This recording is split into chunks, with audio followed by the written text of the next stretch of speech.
ঐ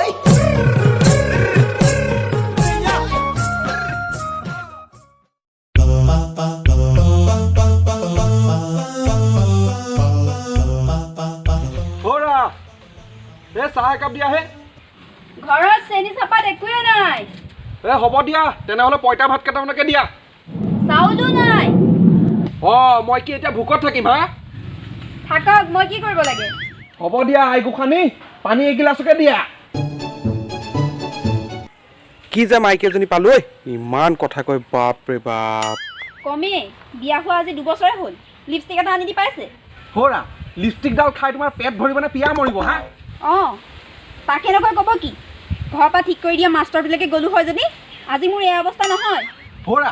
মই জানিছিলোঁ তুমি সেই মাষ্টৰটোৰ কথা মুখলৈ আনিবা বুলি মানুহৰ মুখ খুলিলেই মই গম পাই যায় মানুহৰ পেটত কি আছে নগলা কিয় সেই মাষ্টৰটোলৈকে দেখিবলৈ ধুনীয়া কাৰণেহে আহিলে নহ'লে এতিয়া মহাৰাণী হৈ খালো হয় হৰা মইনো কি চলমান খানটোহে মোৰ চেহেৰা চাই আহিবলৈ তুমি 10-12জনীৰ লগত লিলিমাই কৰিছিলে নহয়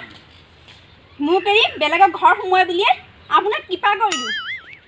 এতিয়াও কাৰ লগত কি চলি আছে ঠিকটো নাই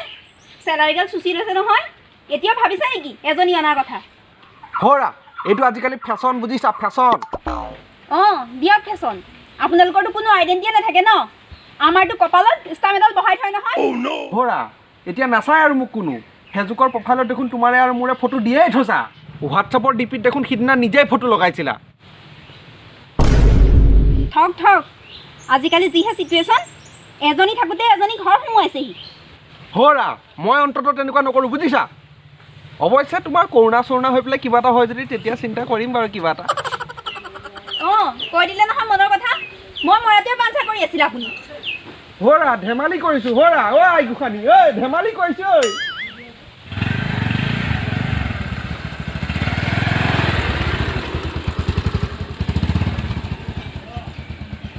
কি হ'ল ৰমণী কাউৰী বাদ জুই লগাই দি হালা কৰি আছো যে লালদা আহক বহক ইয়াতে বহকচোন আহক বহকচোন কি হৈছে ইমান হাল্লা নক'ব আৰু বুজিছে লালদা নক'ব আৰু হৰা তামোল অকণকে আনা লালদা আহিছে আনি থৈছিলে যে তামোলৰ টোপোলাটো ঘৈণীয়েৰ পূৰা উতলি আছে যেন পাওঁ নক'ব বুজিছে লালদা মানুহজনীৰ পৰা মই নোৱাৰিছোঁ আৰু ঘৈণীয়েৰক সদায় মৰমত ৰাখিব লাগে এই কেলেংখননো কিয় নকৰি থ'ব লাগে এই যখিনী জীয়েকক মৰমত ৰাখিব লাগে মানুহৰ খাবলৈ হাহাকাৰ হৈ গৈছে তাইক আকৌ মুখত লেপিবলৈ লিপষ্টিক লাগে ধেত তেৰি তেনেকৈনো কিয় ক'ব লাগে আনি দিবি আকৌ কি লাগে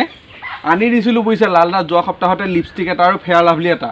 এই টিকটক নে কি সেইডালত ভিডিঅ' বনাবলৈ গোটেই সোপা লেপি শেষ কৰিলে টিকটকৰ বিষয়ে একো বেয়াকৈ নক'ব আমি অসমীয়া বোৱাৰীবোৰে টিকটক বনাই অসমৰ ৰিপ্ৰেজেণ্ট কৰি আছোঁ বাপেৰৰ মূৰটো কৰিছ টিকটকত ভিডিঅ' বনাই অসমত ৰিপ্ৰেজেণ্ট কৰে টিকটক ভিডিঅ' এটা বনাওঁতে কিমান কষ্ট হয় আপুনি জানে আমি দিনটোত কেইবাৰ কাপোৰ সলনি কৰিব লাগে ইমান কষ্ট পথাৰত কোমোৰা মানুহ এটাও কৰিব নোৱাৰে টিকটকাৰবিলাকক জোকাই নল'বি ভাই টিকটক মেইন বুজিছ টিকটক মেইন শুনিলে টিকটক মেইন হা শুনিলে সেই ৰমণী মই যাওঁ যাওঁ মই যাওঁ